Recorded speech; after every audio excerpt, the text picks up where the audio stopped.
Chapter है arithmetic progression. ठीक है, तो उसके पहले आपको कुछ चीजें जाननी बहुत जरूरी है। सीक्वेंस क्या होता है?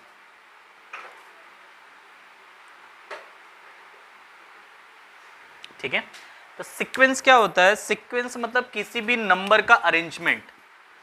सपोज करो 1 2 3 4 5 एंड सो ऑन। ठीक है, नेचुरल नंबर का अरेंजमेंट है तो इसको हम लोग सीक्वेंस बोल सकते हैं। ठीक है, 1 3 5 7 9, ये भी तो एक अरेंजमेंट है। क्यों? कितने का डिफरेंस है सबके बीच में? 2 का डिफरेंस है, तो ये भी क्या है? सीक्वेंस है। 1 square 2 square 3 square 4 square 5 square, ये भी एक सीक्वेंस है। 1 का स्क्वायर है, उसके बाद 2 आ रहा है, 3 आ रहा है, 4 आ रहा है, 5 आ रहा है, सिर्फ स्क्वायर सेम है, मतलब ये भी एक सीक्वेंस है। क्यूब के फॉर्म में हो सकता है 1 क्यूब 2 क्यूब 3 क्यूब।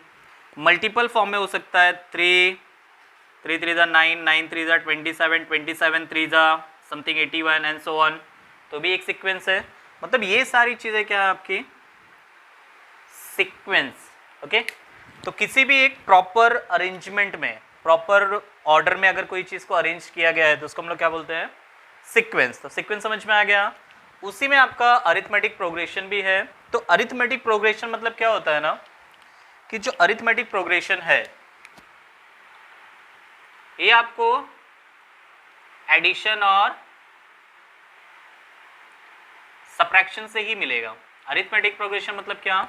एडिशन और सब्ट्रैक्शन से अगर कोई डिफरेंस आ रहा है, सपोज करो फर्स्ट वाला अगर मैं नंबर लेता हूँ, ठीक है, इन दोनों के बीच का कितने का डिफरेंस है? 1 का। इसके बीच का कितने का डिफरेंस है? 1 का। इनके बीच के कितने का डिफरेंस है? 1 का। 1 का मतलब ये सीधा क्या बन गया हो? Arithmetic progression. ये नंबर अगर ऑब्जर्व करते हो तो इन दोनों के बीच का कितने का डिफरेंस है? 2 2 2 2 2, तो ये भी क्या बन गया? Arithmetic progression. ठीक है, लेकिन ये जो सीक्वेंस है ये टोटली चेंज है। क्यों? 1 का स्क्वायर है, 2 का स्क्वायर है, 1 का स्क्वायर 1 होता है, 2 का स्क्वायर 4 होता है, 3 का स्क्वायर 9 आता है। तो यहाँ पे कहीं पे भी आपको डिफरेंस सेम दिख रहा है क्या? इसके बीच में 3 का डिफरेंस आने वाला है, इसके बीच में 5 का डिफरेंस आने वाला है, फिर करेंगे तो कुछ समथिंग 7 का। तो ये क्या? It is not a arithmetic progression. ठीक है, यहाँ पे भी सेम चीज होने वाली, 1 का क्यूब 2 का क्यूब, बहुत ज्यादा डिफरेंस, और ये तो मल्टीपल है। तो मल्टीपल कहीं पर भी आया तो अरिथमेटिक प्रोग्रेशन, अगर मल्टीपल के फॉर्म में कोई नंबर आता है, ये कैसा मल्टीपल दिख रहा है ना, तो इसको हम लोग बोलते हैं जियोमेट्रिक प्रोग्रेशन। ठीक है, तो आपको क्या पढ़ना है? आपको सिर्फ अरिथमेटिक है इस बार, ज्योमेट्रिक प्रोग्रेशन नहीं है। ठीक है, तो हम लोग को सीक्वेंस पता चल गया। सीक्वेंस एक प्रॉपर अरेंजमेंट या प्रॉपर ऑर्डर में कोई नंबर लिखा हुआ है तो उसको हम लोग सीक्वेंस बोलते हैं। एडिशन और सब्ट्रैक्शन से कोई डिफरेंस पता चलता है, जैसे 2 माइनस 1 है तो 1 आता है, 3 माइनस 2 1 आता है, सबका डिफरेंस कितना आ रहा है? इन बीच सबके बीच का डिफरेंस 1 है, मतलब ये क्या हो गया? Arithmetic progression. ये जो सेकंड मैंने स्टेटमेंट लिखा था इसका भी डिफरेंस कितना आता है? 1 आता है, 2 आता है, जो भी है एक प्रॉपर डिफरेंस आ रहा है, सेम डिफरेंस आ रहा है, इसके लिए भी क्या बन गया हमारा? Arithmetic progression. तो इसके लिए हम लोग क्या बोलते हैं? उसको अरिथमेटिक प्रोग्रेशन।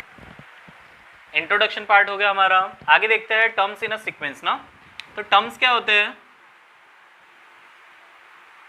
टर्म्स का फर्स्ट लेटर ही आपको समझ में आ रहा होगा, टी, मतलब कोई भी नंबर टी से दिखाना उसको टर्म्स बोलेंगे। ठीक है, सपोज करो कोई नंबर लिख लेता हूं मैं 2 3 4 5 और 6 समथिंग, कुछ ऐसा है। ठीक है, तो अब इसमें जो फर्स्ट टर्म है, फर्स्ट टर्म मतलब 2 दिख रहा है ना, तो ये क्या हो गया?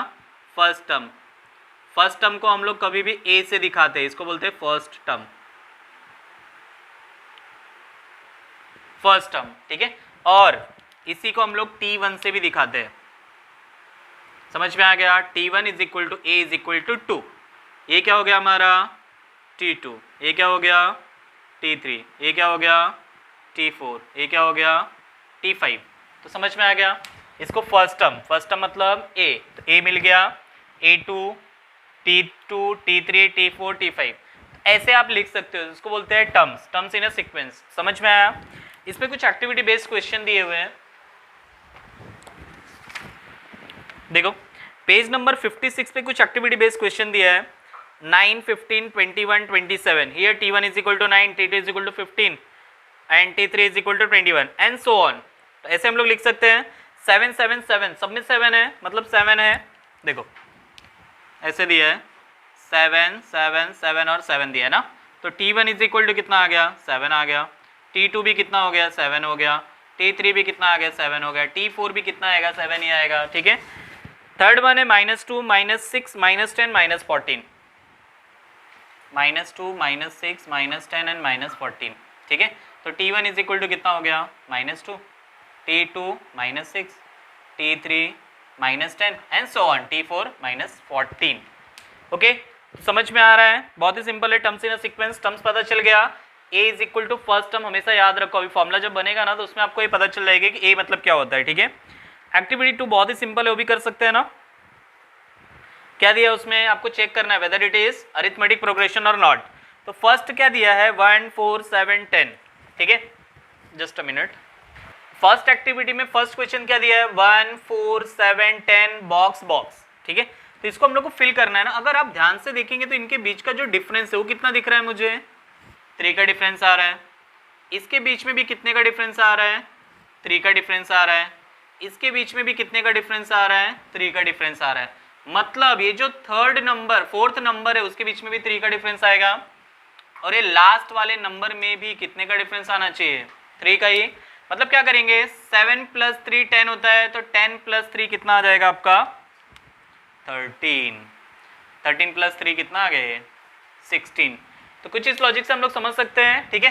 तो फर्स्ट वाला हो गया। सेकंड वाला क्या दिया है 6 12 18 24 बॉक्स एंड बॉक्स समथिंग ना, ठीक है। अब देखो इनके बीच का डिफरेंस कितना दिख रहा है मुझे 6, इनके बीच का डिफरेंस कितना दिख रहा है 6, इनके भी बीच का डिफरेंस कितना दिख रहा है 6, मतलब इनके भी बीच में कितने का डिफरेंस आने वाला है 6 ना। तो 24 + 6 कितना आएगा ये 30, 30 में 6 प्लस कर दो कितना आ जाएगा 36 एंड सो ऑन, ठीक है। सेकंड वाला हो गया। थर्ड में भी वही सेम है 3 3 3, सपोज करो यहाँ पे बॉक्स आ जाता तो बहुत ही सिंपल है। 3 में क्या मतलब ये दोनों के बीच का डिफरेंस कितना है 0 का है ना, तो यहाँ पे भी 0, यहाँ पे भी 0 मतलब 3 आएगा, यहाँ पे भी 0 मतलब 3 आने वाला है। ओके, जो फोर्थ वाला दिया है, फोर्थ वाला देखो थोड़ा सा ये अलग दिया है, इसको आपको समझना पड़ेगा। क्या दिया देखो, इसको मैं कैसे लिख सकता हूँ 4 में अगर 4 से मल्टीप्लाई करता हूँ तब जाके 16 आएगा। 16 में किससे मल्टीप्लाई करना पड़ेगा 16 में 4 से मल्टीप्लाई करेंगे तब जाके 64 होगा। मतलब सेम एज, अगर ये 4 कॉमन दिख रहा है मतलब इसमें भी तो 4 से मल्टीप्लाई करना पड़ेगा। तो नंबर कौन सा आएगा देखो, ऐसे देखो सीक्वेंस देखो, ये इधर से 4 से मल्टीप्लाई किया, फिर इधर से 4 से मल्टीप्लाई करके यहाँ पे लिखा, मतलब इसको 4 से मल्टीप्लाई करके मुझे ये नंबर यहाँ पे लिखना है। तो 4 4 = 16, कैरी 1, 4 6 = 24 1 25। अब क्या करना है मुझे, फिर से सेम चीज रिपीट करनी है, मतलब इसमें किससे मल्टीप्लाई करना पड़ेगा 4 से, और नंबर कौन सा आएगा 256। 4 4 4 6 = 22, 4 2 = 8 + 2 10। अगेन इस नंबर को किससे मल्टीप्लाई करना पड़ेगा 4 से, 4 4 = 16, कैरी 1, 4 2 = 1, 4 2 = 8 1 9, ए 4 0 = 0, 4 1 = 4। तो ये हमारा हो गया क्वेश्चन नंबर 4। इसमें जो एक्टिविटी बेस दिया है देखो, अब ये क्या अरिथमेटिक प्रोग्रेशन है, नहीं है, क्यों, क्योंकि ये किसके फॉर्म में आ रहा है मल्टीपल, और मल्टीपल फॉर्म में है मतलब वो क्या बन जाएगा आपका ज्योमेट्रिक प्रोग्रेशन। समझ में आ गया। अरिथमेटिक प्रोग्रेशन में सिर्फ आपको याद रखना है कि प्लस माइनस सब्ट्रैक्शन और एडिशन के बेसिस पे ही जितने नंबर्स आएंगे वो आपके अरिथमेटिक प्रोग्रेशन होंगे। लेकिन यहाँ पे डिफरेंस सीक्वेंस तो है, इसमें भी सीक्वेंस बन रहा है, 4 4 = 16, 16 4 = 64 4 सीक्वेंस है, but it is not a arithmetic progression, it is a geometric progression. Okay, ठीक है।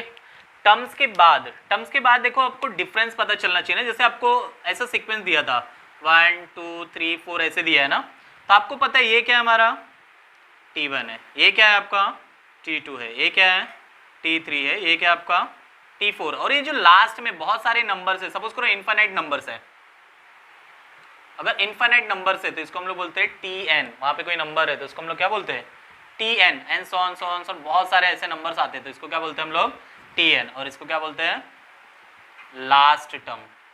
समझ में आ गया, ठीक है। तो फर्स्ट टर्म मतलब ये दिया ना। अब देखो इसका अगर बीच का डिफरेंस निकालना है, अभी बताया था ना कि इन दोनों के बीच में कितने का डिफरेंस है 1 का, तो निकालते कैसे हैं, बड़े में से कभी भी छोटे को, मतलब T2 - T1, T2 में से T1 को माइनस करो तो आपको आंसर आ जाएगा, मतलब 2 - 1 = 1। सेम एज इसको इससे माइनस करना पड़ेगा T3 - T2, 3 - 2 = 1। सेम एज इसको इससे T4 minus T3 is equal to 4 minus 3 is equal to 1, ठीक है। तो यहाँ पे जो दिख रहा है, अभी देखो इसके लिए फॉर्मूला बना हुआ है। फॉर्मूला मतलब क्या है कि T2 है ना, पहले T4 मतलब बड़े वाले को पहले लिखना है, बाद में छोटे वाले को। तो ये जो टर्म्स है इसको हम लोग क्या डिनोट करेंगे, सपोज करो ये n है, इसके प्लेस पे यहाँ पे n दिया है ना, Tn को माइनस करो, यहाँ पे क्या आ जाएगा Tn plus 1 is equal to d। ये एक्चुअली आपको सिर्फ समझने के लिए दिया गया है, कुछ इसका करना नहीं है। ये फॉर्मूला कैसे बना, अगर n इज इक्वल टू 1 होता है, सपोज करो n इज इक्वल टू 1 लिया, तो यहाँ पे क्या आ जाएगा T1 plus 1 minus T1 is equal to D. तो ये आ गया T2 minus T1 is equal to D. बहुत ही सिंपल था। तो ये क्या होता है, डिफरेंस, इसको हम लोग बोलते हैं डिफरेंस या फिर कॉमन डिफरेंस। डिफरेंस बोलो या फिर कॉमन डिफरेंस तो बेटर हो जाएगा। कॉमन डिफरेंस समझ में आ गया। कॉमन डिफरेंस क्या होता है, कॉमन डिफरेंस क्या होता है, कभी भी बड़े वाले में से छोटे वाले को माइनस करो, मतलब T2 minus T1, T3 minus T2, T4 minus T3, ऐसे। तो ये जो सीक्वेंस है इसको हम लोग क्या बोलते हैं, जो भी आपका टर्म्स आता है उसको हम बोलते हैं कॉमन डिफरेंस। अब यहाँ पे ना एक फॉर्मूला बनता है कि जैसे फर्स्ट टर्म क्या था हमारा a, फिर क्या आएगा a प्लस डी, फिर क्या आएगा a प्लस 2d, फिर क्या आएगा a प्लस 3d। तो इस टाइप से आपके जो टर्म्स है वो आपके बनते जाते हैं, a plus D, a plus 2d, a plus 3d, a plus 4d, ऐसे ऐसे ऐसे ऐसे आपको सीक्वेंस मिलेंगे। n पता चल गया, n क्या होता है, नंबर ऑफ टर्म्स। ये जो n होता है ना वो भी बता देता हूँ, यहाँ पे Tn लिखा था ना, तो n मतलब क्या होता है, नंबर ऑफ टर्म्स डिनोट करता है, ठीक है। तो नंबर ऑफ टर्म्स डिनोट करता है, मतलब ये जो n है ना वो नंबर ऑफ टर्म्स डिनोट करता है, और Tn जो होता है वो टर्म होता है। Tn मतलब क्या, टर्म। अगर यहाँ पे 1 लिखा है तो ये फर्स्ट टर्म, अगर यहाँ पे 2 लिखा है तो ये आपका सेकेंड टर्म, अगर यहाँ पे 3 लिखा है तो third term, 4 term, 5 term, 6 term, 7 term, मतलब n का आपका नंबर ऑफ टर्म्स और डिनोट करता है कि वहाँ पे कौन सा टर्म्स प्रेजेंट है, ठीक है। अब देखो यहाँ पे पेज नंबर 59 पे लेट्स रिमेंबर करके दिया हुआ है ना, बहुत इंपॉर्टेंट है, जो चीज़ बताया वही चीज़ यहाँ पे लिखी हुई है। तो क्या दिया है, in a sequence if difference Tn plus, ये देखो Tn plus 1 minus Tn is equal to D is a constant then the sequence is called a arithmetic progression. अभी यही बता रहा था ना कि अगर सबका आंसर 1 आ रहा है मतलब ये क्या बन जाएगा तुम्हारा, arithmetic progression. In an AP, the difference between two consecutive terms is a constant and is denoted by, अभी इसको किससे दिखाते हैं हम लोग, D से। वो चीज़ यहाँ पे लिखी है, इसको किससे दिखाते हैं हम लोग, D से। Difference D can be positive, negative और जीरो। यहाँ पे जो डिफरेंस है वो पॉजिटिव भी आ सकता है। सपोज करो कोई ऐसा नंबर लिखता हूँ मैं 3, 2, 1, 0, कुछ ऐसे नंबर आ रहा है ना। अब इस कंडीशन में क्या आएगा मेरा, T2 तो ये हो गया और T1 ये आ गया ना, तो इसके बीच में क्या आएगा, T2 माइनस T1। T2 मतलब कितना, 2 माइनस 3, मतलब इसका आंसर कितना आ रहा है, -1। तो इससे कंफ्यूज नहीं होने का कि भाई -1 आ रहा है तो मेरा अरिथमेटिक प्रोग्रेशन है कि नहीं। और भी 1-2 नंबर फाइंड आउट करो, उसके बाद भी देखो इसका भी आंसर कितना आ रहा है, 1 माइनस 2, -1 ही आ रहा है ना। तो ये भी -1 है, ये भी -1 है, कॉमन डिफरेंस सेम है, that means it is a arithmetic progression, ठीक है। In an AP, if the first term is A and common difference D, then the terms in the sequence are A plus D, A plus 2D and so on। ठीक है, हमारे 4 formulas, मतलब कुछ remember tips हैं जो आपको याद रखना है, ठीक है। तो ये पूरे चैप्टर का इंट्रोडक्शन पार्ट था, बहुत ही सिंपल था। तो चैप्टर का इंट्रोडक्शन पार्ट कंप्लीट होता है। अब चलते प्रैक्टिस सेट 3.1 के ऊपर।